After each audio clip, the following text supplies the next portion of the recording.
Can you download Instagram story in your gallery? In order for you to figure it out, let's jump right into the video. So the very first thing you want to do is head over to your application Instagram. Make sure that you are using the updated version of the app. Enter your login credentials and make sure you are logged in into a specific account.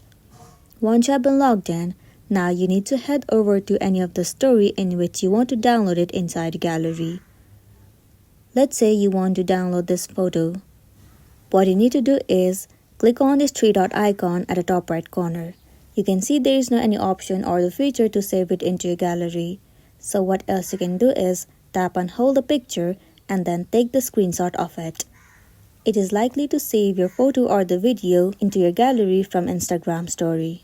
And if you want to download the video, then all you can do is swipe down the screen from the top right corner of the screen. Simply turn on the screen record and record the video. Once you have recorded the video, now you can turn the screen record off. After that, it will be saved into your gallery. So that's the end of the video. If this video helped you, give it a like and check out our next tutorial. Thank you.